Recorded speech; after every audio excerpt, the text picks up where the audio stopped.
बिस्मिल्लाहिर्रहमानिर्रहीम, अस्सलाम वालेकुम। आज आपके साथ पफ़ी समोसे की रेसिपी शेयर कर रही हूँ, जिसे मैं पफ़ पेस्ट्री डो के साथ बनाऊँगी।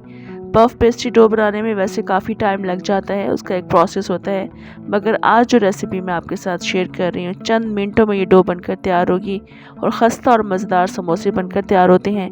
आप इसी तरह से चिकन पैटीज़ बना सकते हैं, आलू पैटीज़ बना सकते हैं, आलू के समोसे बना सकते हैं। बहुत मज़े की रेसिपी है, मुकम्मल देखिएगा। अच्छी लगे आपने लाइक ज़रूर करना है।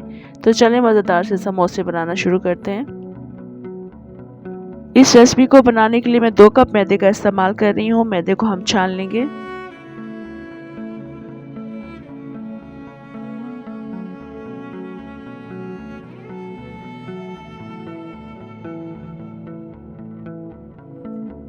अब हम इसमें तकरीबन 3 से 4 टेबल स्पून के बराबर ऑयल ऐड करेंगे। हाफ़ टी स्पून मैं इसमें नमक शामिल कर रही हूँ। आप इसमें अपनी मर्ज़ी से नमक ज़्यादा भी कर सकते हैं। थोड़ा सा पानी डालकर इसको गूंद लेंगे और ऐसा हमने डो बनाना है कि बिल्कुल ना ज़्यादा सॉफ्ट होनी चाहिए, ना ज़्यादा ये हार्ड होनी चाहिए। तो थोड़ा-थोड़ा करके पानी शामिल करते हुए इसको अच्छे तरीके से गूंदना है।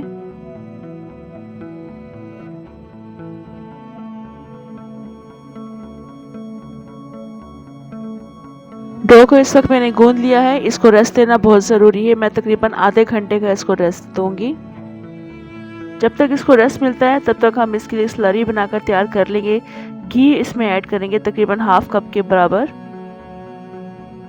उसके बाद हम इसमें मैदा शामिल कर देंगे तकरीबन 2 से 3 टेबल स्पून भर के और इसको काफ़ी अच्छा मिक्स करेंगे, लम्प्स फ्री बनाएंगे इसको।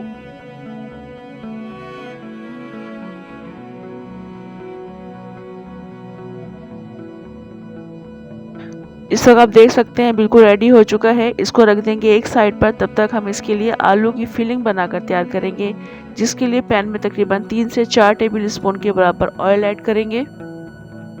इसके बाद हम इसमें एक छोटे साइज की प्याज को बारीक काट कर शामिल कर देंगे, यानी चॉप करके शामिल करेंगे। प्याज को हम हल्का सा मिक्स करेंगे, 1 मिनट के लिए पका लेंगे। साथ ही हम इसमें साबुत जीरा शामिल कर देंगे 1 टीस्पून भर के। 2 टीस्पून भर के कुटा हुआ धनिया शामिल करेंगे। 1 टीस्पून कुटी हुई लाल मिर्चें शामिल करेंगे। 1 टीस्पून नमक शामिल कर दिया है।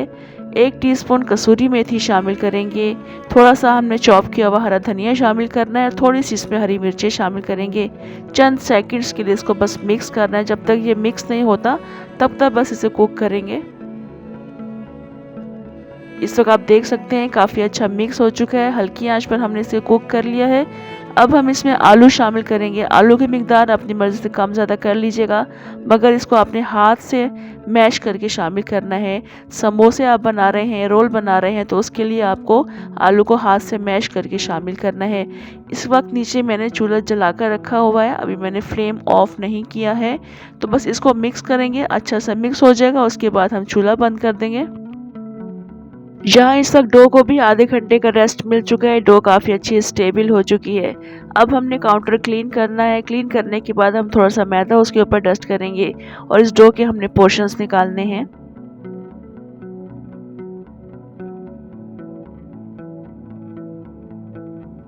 एक बड़ा सा हम गोल पेड़ा बना लेंगे डो का और उसके बाद हम इसमें से पोर्शंस निकालेंगे। मैं 4 इसमें से पेड़े निकाल रही हूँ। 4 इक्वल पोर्शंस बनाएंगे और उसके बाद हम इसको गोल पेड़े बनाकर रखते चले जाएंगे साइड पर। देखिए इस तरह से बस पेड़े बना लेंगे, साइड पर रखते चले जाएंगे और एक पेड़ा हम इसमें से निकालेंगे, उसको हम पहले बेल लेंगे। बाकी जो पेड़े हैं उनको हम ढक कर रख देंगे ताकि ये ड्राई ना हो। अब इस पेड़े को हमने बेलना है और बिल्कुल बारीक रोटी की तरह से बेलना है, जिस तरह से नॉर्मली हम घर में रोटी बनाते हैं उससे ज़्यादा बारीक रोटी बनाएंगे। यहाँ देख सकते हैं आप, मैंने बारीक रोटी बेल ली है। अब इसके ऊपर हम घी वाली स्लरी लगाएंगे। रोटी के चारों तरफ हमने हर तरफ इसको फैलाकर रखना है अच्छी तरह से। अब इसके बाद हम इसके एक किनारे को उठाएंगे, साइड पर इस तरह से मोड़ देंगे। बाकी किनारा दूसरा वाला इसको भी हम साइड पर मोड़ लेंगे। ख्याल रखिए एक दूसरे के ऊपर आपने इसको नहीं रखना है और इन साइड्स के ऊपर भी हमने घी लगाना है। उसके बाद इनको भी उठाकर एक दूसरे के ऊपर रखेंगे, खींचकर हाथ से इस तरह से लंबा करेंगे। इस साइड पर भी हमने घी लगाना है और इसको रोल करते चले जाएंगे टाइट हाथों से। अभी ये रोल हो चुका है तो खींच कर हम इसको एक साइड को चिपका देंगे और उसको बीच में से हमने हाफ करना है, यानी हमने यहाँ से इसको हाफ कर दिया है। ये एक पेड़े में से भी 2 पेड़े अब निकल चुकी हैं और आप लेयर्स देख सकते हैं, काफ़ी ज़्यादा लेयर्स हैं इसकी। तमाम इस तरह से मैंने बनाकर तैयार कर ली हैं। अब इस एक पेड़े को हम उठाएंगे, दोबारा से हम काउंटर पर मैदा डस्ट करेंगे और उसके बाद हम इसको बेल लेंगे। यहाँ पर हमने इसकी बड़ी रोटी नहीं बेलनी है, यहाँ पर हम इसकी छोटी रोटी बेलेंगे। आपने यहाँ पर इसको ज़्यादा बारीक नहीं करना है, बस हमें थोड़ा सा थिक ही रखना है। और इसके बाद हम इसमें आलू वाली जो मिक्सचर है हमारा, फिलिंग है, उसको रख देंगे और ज़्यादा फिलिंग नहीं रखेंगे। बस इस तरह से कवर कर देंगे, या तो आप पानी भी लगा सकते हैं इसकी साइड्स पर। पानी लगाकर इसको चिपका देंगे। उंगलियों की मदद से भी आप इसको काफ़ी अच्छा प्रेस कर सकते हैं और कांटे की मदद से भी आप इसको काफ़ी अच्छा प्रेस कर सकते हैं। इसी तरह से हम बाकी तमाम बनाकर तैयार कर लेंगे।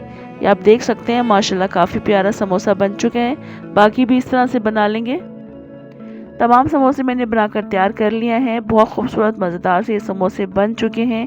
बस अब हमने इनको बिल्कुल हल्की आंच पर फ्राई करना है। तो इसके लिए आपने तेल का टेम्परेचर कम रखना है।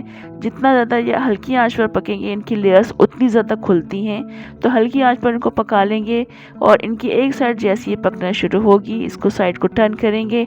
आप देख सकते हैं माशाल्लाह इसकी लेयर्स बिल्कुल अलग अलग नज़र आ रही हैं। बहुत ज़्यादा खस्ता और मज़ेदार समोसे बनकर तैयार होते हैं इस तरह से। बस इसको अच्छे से फ्राई कर लेंगे। जो कलर आपको पसंद है उस तरह से कलर लेकर आ जाएंगे और इसको यहाँ से निकाल लेंगे।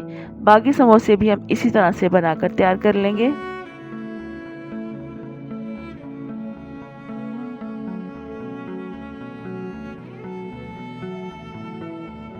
तमाम पफी समोसे मैंने बनाकर तैयार कर लिए हैं। आप इनकी लेयर्स को देख सकते हैं, एक एक लेयर वाज़ेह नज़र आ रही है। बहुत खस्ता समोसे बनते हैं और आलू की जो फिलिंग मैंने बनाई थी बहुत कमाल की फिलिंग बनी थी। आपने ये रेसिपी ज़रूर ट्राई करनी है। आपके लिए भी पफी डो बनाना बहुत आसान हो जाएगा। यहाँ पर मैं एक समोसा आपको तोड़कर दिखा रही हूँ, एक एक लेयर इसकी अलग हो रही है। आप इस तरह से चिकन पेटीज बना सकते हैं, आलू पेटीज बना सकते हैं। हाईली रिकमेंड करूँगी आपने इस रेसिपी को ज़रूर ट्राई करना है। कमेंट करके ज़रूर बताना है आपको ये रेसिपी कैसी लगी। लाइक एंड शेयर करना भी नहीं भूलना है।